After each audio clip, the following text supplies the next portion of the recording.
Hello and welcome back to another video. My name is Anika and today I'm going to be doing a product review presentation and walking you through one that I've used in the past for product management interviews, design sprints, and a few other things that I will get into. So what is a product review? A product that you pick, whether it's software, SaaS product, hardware, or some other kind of physical product, and you review that product, what you like about it, what you don't like about it, what you think works well, what doesn't. So you want to look at the overall market within which it sits, its positioning, the industry, all that kind of stuff. So what might a product review presentation actually be useful for? The specific template that I'm walking you through today, I used this in a product management interview and got really good feedback about it. I've used something similar when applying for a startup accelerator program. I've used something similar when doing a design sprint for my previous startups. So you can really use it for whatever you like, but of course, if you are applying for a product management role, something like this is probably going to come up in your interview process. You can find an editable version of this presentation on my website, and I think I have a couple of others on there too. So it's on my landing page, and without further ado, let's get into it.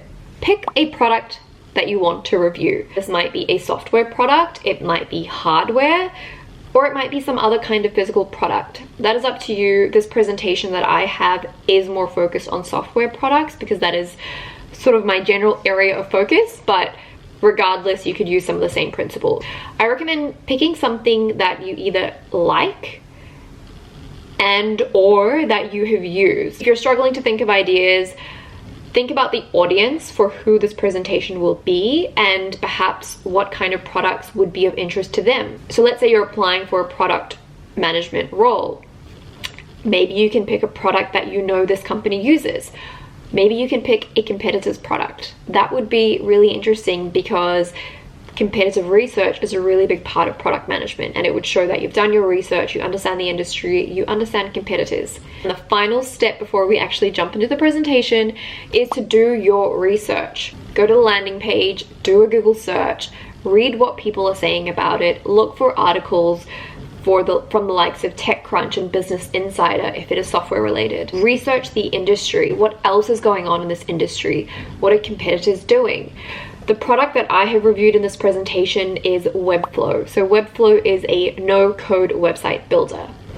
I picked Webflow because I have used it. I'm actually a pretty loyal customer of Webflow and have been for a number of years. Webflow is in a very hot industry, e-commerce, no-code, and website building. There's a lot of information available about that space at the moment and a lot of interest in it. From an end user's perspective, I have opinions, I have feedback, I have thoughts on how the product could be improved. Well, like I said, I had the benefit of already using the product, so my research came from my previous experience. But of course, before I started making the presentation, I got up to speed on what the latest things were with Webflow. Had they done any big product releases? Had there been any significant media announcements about them? You've picked your product, you've done your research, now we can actually dive into getting this down into some Google Slides. I love Google Slides. I keep things simple, use a tool that's easy to use, that I know other people use. So now I'm going to walk through every slide in the presentation. Start with an overview of the product. So of course you will have an introduction slide. You can do whatever you like with this. I've kept it really simple, really straightforward. I've said that it's a product review. I've mentioned the product that it's for and have a little graphic. So what you want to do is lay a really good overview of the product. Remember that the person you are presenting this to may have no idea what this product is. So don't make assumptions that they do. What I have here is Webflow is a design and development tool with CMS and hosting, a CMS and hosting platform for designers, developers, and everyone in between. I think I got this directly from the Webflow website. Very simple, very straightforward, and I have a graphic which shows what the website builder looks like. Really not much to say here. It's a snapshot into the product. Now, what I'm doing in the next slide is breaking the product overview down. So I've said what the product is and shown what it is, but really tell me what the product does. So what I've done here is broken it up into the 3 sections of what Webflow does. Webflow helps people to design websites, it helps people to build websites, and then it helps people to launch websites. So these are essentially 3 product pillars, and each of these then has functionality and product features underneath them. This is just laying the land of what the product does. So the rest of the presentation has context and it makes sense. What I've done is taken my research, taken the Webflow website, pulled out some really key information and condensed it down into 6 points that can be broken down into 3 themes to describe what the product does. My favorite Webflow feature. The reason I have a section on favorite feature is because it's important to recognize and be able to explain why you like something about a particular product. If you like something about it, it probably means it's designed well, you've had a good experience using it, and hopefully it's something that you would want to see across other products that you use, or you would want to bring that into a product that you're building. So it's really important to be able to explain not what you like, but why you like it and why you think it's good. So I picked Webflow's content management system, and I put a screenshot here of what the content management system is. Again, a very high level overview of what the feature actually is, because the main thing I want to focus on is why I like it, why I think it's good. The next slide is where I really break down the why. Content management system, the features and the value. A small blurb which explains that Webflow CMS is a high value feature. And why that is because content is a critical part of a website. And having a flexible CMS that's embedded inside the product reduces the barrier for customers, and it sets Webflow apart from its competitors. And I've further broken this down into 4 points. So this left-hand column is features or capabilities of the content management system.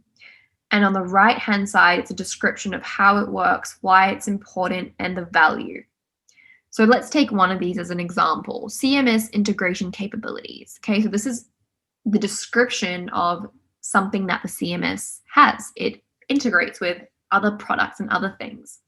You're probably going to be delivering this to someone. So use these things as talking points. And that's exactly what I did. When I presented this presentation, I used this as a talking point. And then I explained why integrating with an existing CMS is important. Let's use another one as an example. So the Webflow CMS is developer friendly. Okay, so a CMS caters for the technical user, importing content from existing databases and exporting content into a JSON and firing custom webhooks.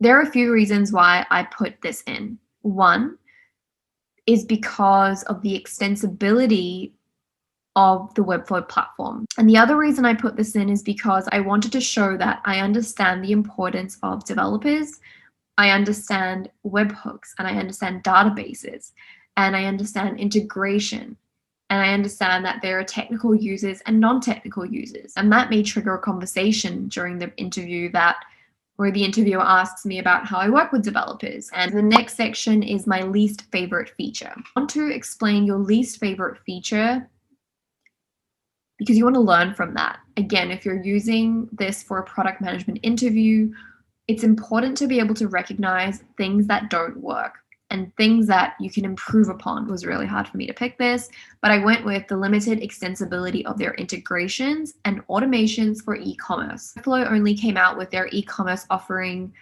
I want to say maybe a year ago, maybe just over a year ago.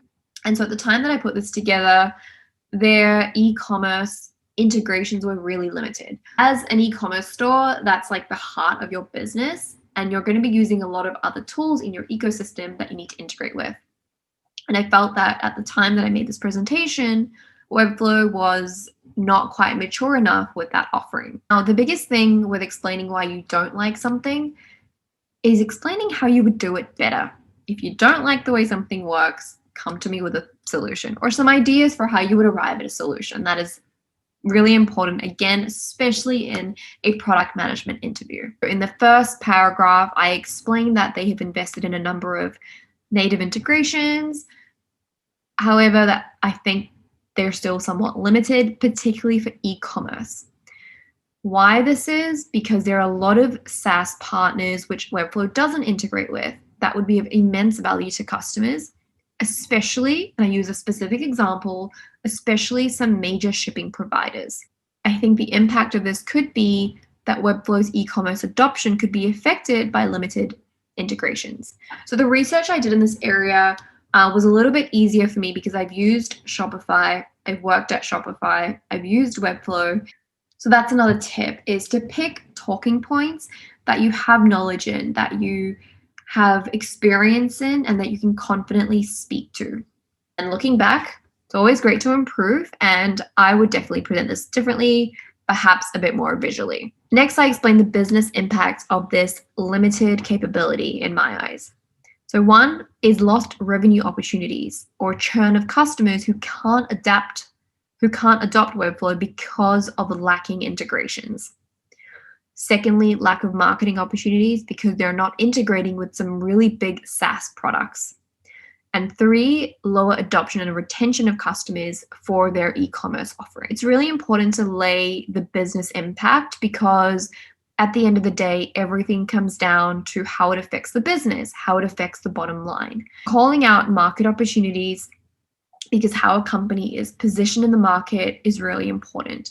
And calling out adoption and retention. Those are some key metrics when it comes to measuring the success of a product. The third section, I have current alternatives that a Webflow customer might use because of this limitation. The reason I did this is to explain that just because a product has a limitation doesn't mean it's the be-all, end-all for an end user. And I thought this was really important to demonstrate as a product manager that sometimes building a product capability or product feature is not the only solution. There are often alternatives. There are often workarounds or other manual ways to achieve the same thing without developing it into the product. And that's what I wanted to convey. I really put myself in the customer and end user's position and thought about how else they could achieve something they cannot with Webflow. So last, I have solutions, but what I think Webflow should do next, or what direction I think Webflow should go in with their product. And I condensed this down into automation and developer experience. So for automation, I thought it was really important for Webflow to invest in automating as much as they can for their customers. How can a customer automate things that they are running in their business using Webflow without having to do additional extra complex work? I thought this was really in line with what Webflow is trying to do with the whole no-code thing. And I give an example. Be as specific as you can.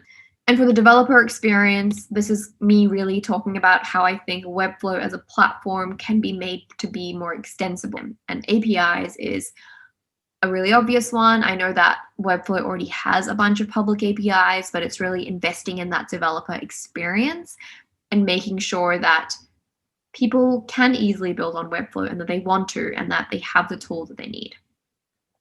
At the bottom, I've got metric. Good product management principle is measuring everything you do, everything your product does. So how can you measure the solution? And that was it. That was the end of my presentation. So not very long. You'll see all in all, it is 10 slides. Actually, it's 9. So for context, when I delivered this presentation, it took me about 45 to 50 minutes with some discussion. I hope this was useful. Please ask me any questions about this presentation, other formats that you want to see, maybe some questions on delivering this and how you deliver it, how you prepare for the presentation delivery. Thank you so much for watching if you did get this far. I really appreciate it. And check out my TikTok because I already have almost 100 videos on there. And otherwise, I will see you in my next video. Thank you so much. Bye.